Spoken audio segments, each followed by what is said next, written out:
Hola mundo de primero y bienvenido a una edición más de Clases en Pijama. Veréis, hemos estado viendo dos temas que eran un poquillo complicados para no estar en clase, para no dedicarle 3 horas allí a la semana viendo los vídeos de mi primo, resolviendo dudas y todo eso.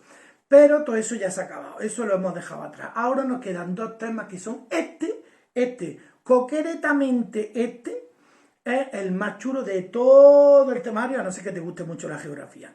¿Qué vamos a ver en el tema 14? Vamos a ver el legado de la antigüedad. ¿Qué vamos a ver en el tema 15? En el tema 15 vamos a ver la Hispania romana, pero centrándonos sobre todo en el legado, en los monumentos que nos han dejado, en cómo eran nuestras costumbres, en nuestras cosas. Vamos a hacer unas actividades muy chulas, donde vamos a tomar conciencia de la herencia que tenemos del legado de la antigüedad.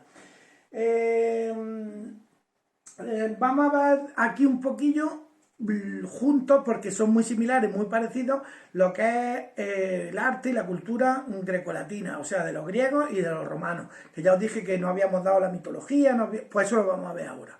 Ya aparte de batallas, de guerras, de esto y lo otro, lo que vamos a ver es eso. ¿Tierras pobladas por los griegos? Pues teníamos Asia Menor y esta. Tierra con influencia griega, ¿acordáis? Que vinieron aquí con las colonias, que eran de Focea, esto era la Magna Grecia, alrededor del este. Y luego el Imperio Romano, todo lo que está en verde, que también pilla todo lo que fue griego antes. De hecho, conquistaron Grecia y Grecia se convirtió en una provincia griega. Pues esa es la zona de influencia. Nosotros pues no somos ajenos, nosotros ya es una romanización, yo estoy hablando en castellano con un gracioso acento andaluz. ¿Por qué? Porque aquí estuvimos y el latín pues era la caña. ¿Es nuestra cultura heredera de la clásica? Pues yo diría que sí, y todo el mundo diría que sí, por lo que hemos dicho, no solo por la lengua. La filosofía, pues tenemos aquí Demócrito, Sócrates, Platón.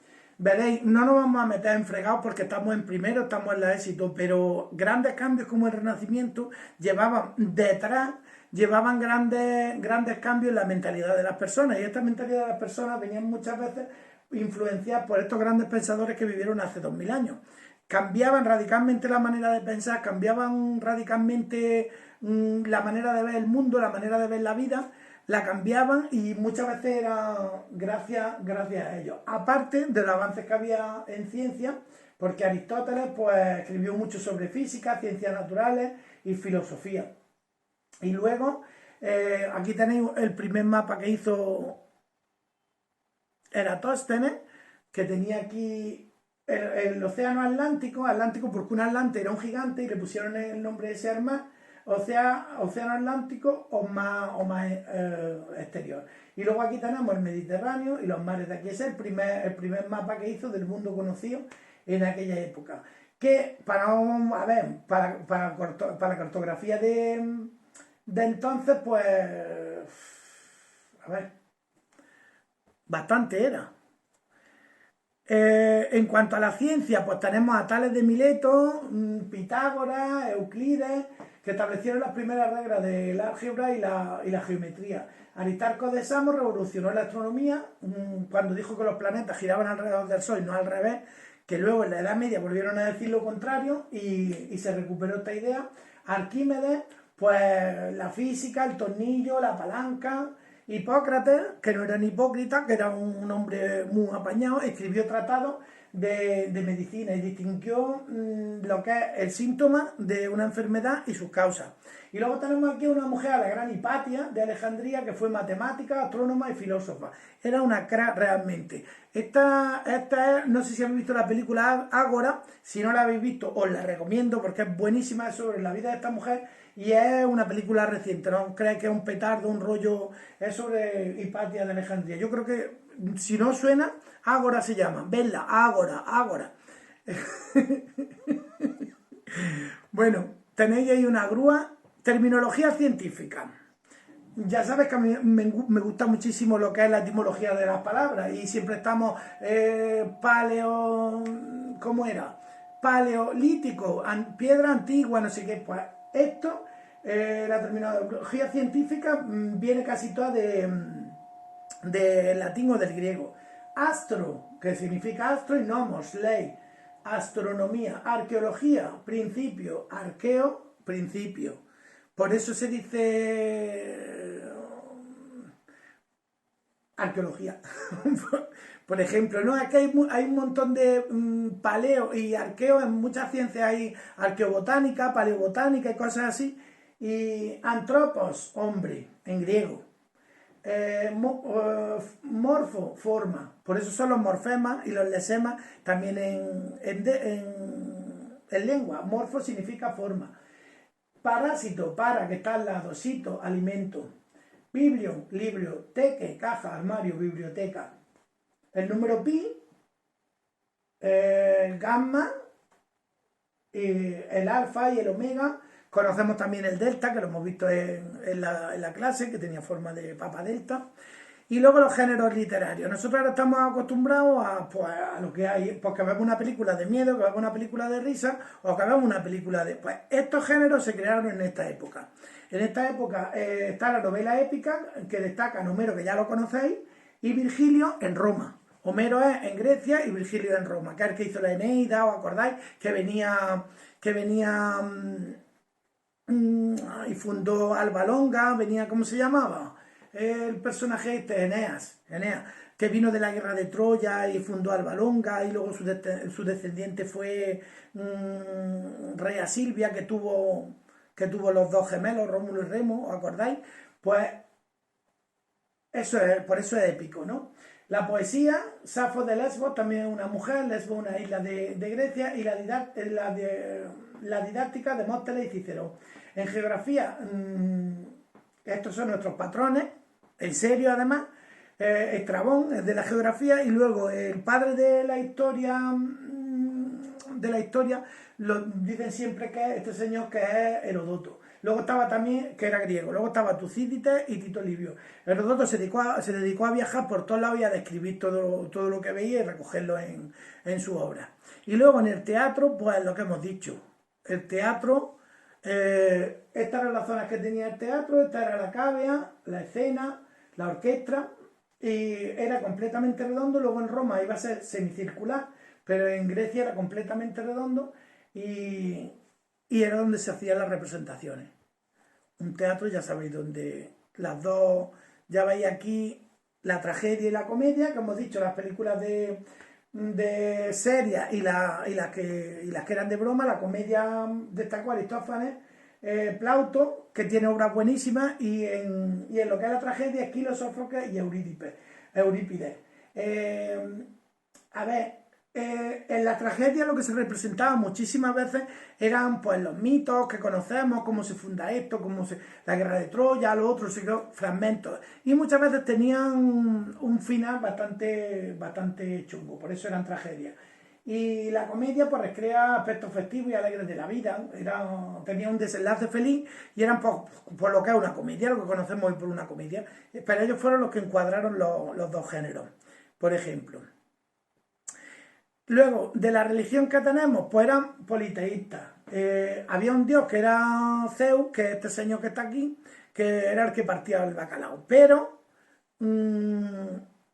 eran politeístas, había un montón de dioses con bastantes poderes. Los dioses y los dioses vivían en el Olimpo y se comportaban como seres humanos, pero tenían poderes y no se morían, eran inmortales, regulaban la naturaleza, los ciclos de la naturaleza los regulaban ellos, y también intervenían directamente en el destino de los hombres y las mujeres.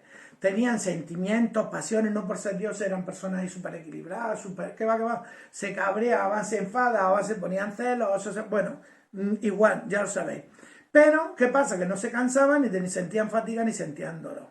Como hemos dicho, vivían en el Monte Olimpo, y su nombre, tenían un nombre, un patronato y un atributo. Por ejemplo, Marte, aquí en Grecia era Ares, luego fue Marte, era el patronato era de que era el dios, pues era el dios de la guerra, y los atributos de Marte, por ejemplo, pues eran el casco, porque era el dios de la guerra, el escudo, Mercurio, que fue Hermes en Grecia. ¿Qué patronato tenía? ¿De qué era Dios? Pues era Dios de los mensajeros, Dios del comercio, Dios. ¿Qué pasa? Que como se movía mucho este hombre, los atributos suyos eran el caduceo, porque iba poniendo paz también, iba arreglando conflictos. El caduceo es la vara esta que parece la copa de la farmacia, tiene una vara en medio y dos serpientes, que es lo que hace, que pone paz entre las dos serpientes, ¿no? Y tiene alas en el casco y alas en las zapatillas, porque es el dios del transporte, del comercio, de todo ese tipo de cosas, ¿no? Y es lo que vamos a tener, el nombre del dios, el patronato. Vamos a hacer luego algunas actividades chulas de esto. Luego estaba Zeus, y era Poseidón y Hades, Atenea, Apolo, Afrodita y Dionisio. Estos son los nombres griegos. Luego vais a ver cuáles se corresponden con quién. Bueno, Apolo, que siempre se ha llamado Apolo en todos lados. Ese hombre era un ahí auténtico. Apolo en Grecia, Apolo en Roma, Apolo ahora en la clase. Pues los demás vais a ver luego sus correspondencias. Luego, aparte de los dioses, había semidioses o héroes o héroes. Un semidios era un hijo de un dios y una mortal, o viceversa. Podía ser de un dios y de una mortal, o podía ser de una diosa y un mortal. Como era Enea, ¿os acordáis que era hija de... Enea era hijo de Venus y de Anquises? Luego Rómulo y Remo eran hijos de Rea Silvia y de Marte. Pues estos eran mortales, a no ser que los dioses hicieran alguna cosa. Pero normalmente los hijos de los dioses con humanos eran mortales, ¿no? Luego estaban los héroes, que algunas veces coincidía, como en el caso de Hércules. Hércules era hijo de Zeus y de una mortal que se llamaba Almena, que era la hija de la mujer de Anfitrión, y también fue un héroe. Y hay otros que no eran. Por ejemplo, Aquiles era hijo de Tetis, que era una de las ninfas del mar, y de Peleo, que era mortal. Entonces hay algunos que coinciden. Pueden ser semidioses, héroes simplemente, o pueden ser un semidios que también es héroe. Y luego hay personajes fantásticos, muchísimos con 7 N. Sirena, Cíclope, etcétera, etcétera. Os he puesto aquí el quién es quién por lo que he dicho. Vamos a jugar un poquito a ver quién es quién. Y eso lo vamos a hacer luego en una actividad. ¿Vale? Os lo adelanto aquí, lo tenéis en el libro. Zeus es Júpiter en Roma, Hera es Juno, Apolo sigue siendo Apolo, Afrodita es Venus, la diosa del amor, Artemisa es Diana, Hermes es Mercurio, Atenea es Minerva, Deméter es Ceres, y Hestia es Vesta.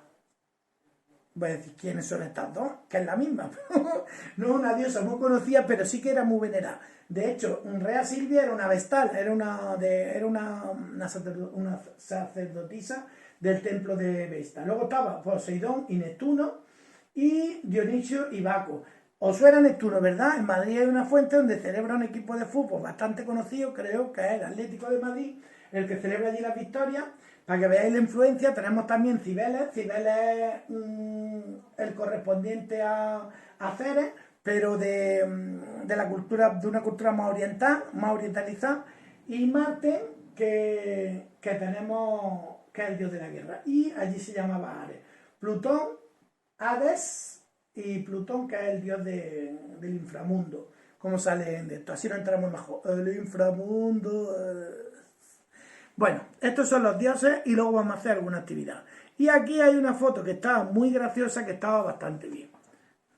¿Quién es quién? Esto en clase era para acertarlo. ¿Quién? Zeus lo reconocemos de momento, ¿verdad? Zeus sería el 1, Hera sería el 2, que es la diosa del hogar. Luego tenemos a Atenea, que como era la diosa de la sabiduría de la guerra, la reconocemos fácilmente. Diana, que la veis ahí con el arco y la flecha. ¿Quién tiene un tridente? Neptuno, el dios del mar. Aquí tenemos a Baco, que tiene su atributo, que son las uvas, porque era el dios del vino. ¿Quién tiene un perro de 3 cabezas? ¿Cómo le dicen a los porteros de fútbol? Cancerbero. ¿Por qué? Por Cancerbero. Este es Hades, el dios del inframundo. ¿Quién hemos dicho que Mercurio era el dios que siempre estaba de un lado para otro y tenía un casco al lado? Pues ahí lo tenéis. Si tiene un casco, tiene una lanza y tiene un escudo, Marte, el dios de la guerra. Tenemos aquí una espiga. ¿De qué estamos hablando? Pues de la agricultura. Y aquí tenemos esta, que es la que mantiene el fuego encendido, que es la que hemos dicho que era Hestia o Vesta en Roma. Y esta señorita que tenemos aquí, rubia, maravillosa, es Afrodita, Venus, diosa del amor. Esos son los dioses que tenemos. Esto luego lo trabajaré vosotros un poquillo. Es que me gusta muchísimo, por eso me paro. No debería pararme mucho más, pero aquí lo tenemos. El culto religioso. Las ceremonias y los sacrificios se hacían al aire libre. Veréis, los griegos, a diferencia de otras culturas, ellos lo hacían todo a escala humana. Por eso luego en el Renacimiento, por eso digo que las ideas de Platón, de Aristóteles, cuando luego vuelve y se retoman, ellos lo hacían todo a escala humana. Entonces los templos tenían un tamaño normal. Era un templo, tenía un tamaño, digamos, humano. Para ellos el hombre era la medida de todas las cosas. Ellos medían las proporciones con respecto al hombre. Entonces, los templos eran, digamos, el garaje, la nave, lo que sea, para meter al Dios. El Dios estaba allí dentro y allí entraban solo los sacerdotes. Estaba dividido en varias partes, sobre todo en dos principales, que era la nave central donde estaba el Dios y luego la parte, digamos, como ahora en la iglesia, en las catedrales, en la sacristía, que es donde estaba también el tesoro.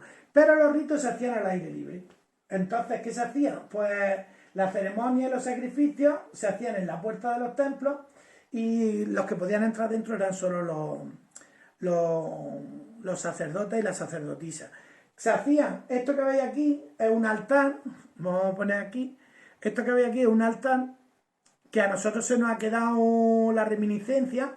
En la iglesia cuando entráis ya sabéis que donde está el cura dando misa y todo eso hay una actriz donde lee los evangelios y eso, y luego tiene el altar.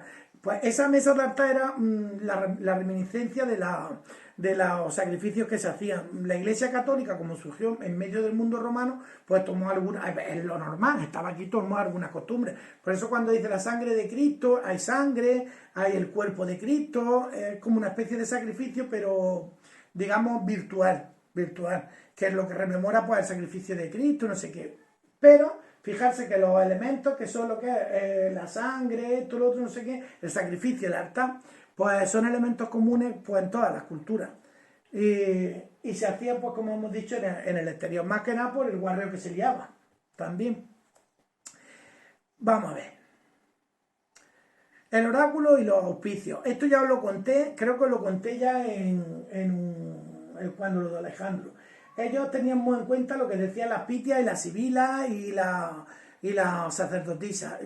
Ellas entraban en una especie de trance, como hacían los chamanes indios estos que hay de las tribus por ahí, con determinadas sustancias que quemaban, y ellas entraban como en trance. Entonces, claro, le hacían una pregunta y ellas respondían, ellos en algunos casos, pero muchas veces, la mayoría de las veces eran mujeres, ellas respondían pues cosas un poquillo, digamos, generales, como le dijo Alejandro, ¿no? Tengo que ir a esta batalla, y le dijo, de esta batalla saldrá un gran imperio. Entonces lo dijo, bueno, ya está, me la voy a jugar. Si es el imperio helenístico el mío, pues vale, y si es el imperio persa, pues ya está. Aquí tenéis una representación de la Pitia de Delfos. ¿Por qué se llamaba Pitia la de Delfos? Porque allí cuenta la leyenda que estaba la serpiente Pitón, que era una serpiente gigante que era casi, que por eso le pusieron a la especie de serpiente tan grande Pitón, porque era un ser mitológico, era una serpiente grandísima,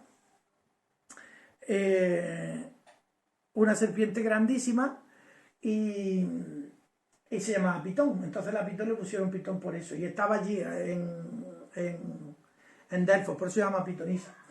Os he puesto aquí los malos presagios de Pompeyo para que los veáis, porque perdió la guerra con Julio César, ya lo sabéis, y tuvo un mal presagio, y con esto vamos a acabar. Os he preparado, este es el tío en este teatro, que es uno de los teatros mejor conservados. Es el teatro de Epidauro, en Grecia. Voy a enseñar algunas fotillos de cuando estuve yo en Grecia, que ya sabéis que me gusta compartirla con vosotros el próximo día. Y vamos a ver, ¿qué vamos a ver? La arquitectura, el teatro y el templo. Pero hoy lo dejamos aquí. Vamos a hacer unas cuantas actividades con los dioses, los mitos, etcétera, etcétera. Y después seguimos, ¿vale? El próximo día. ¡Chao!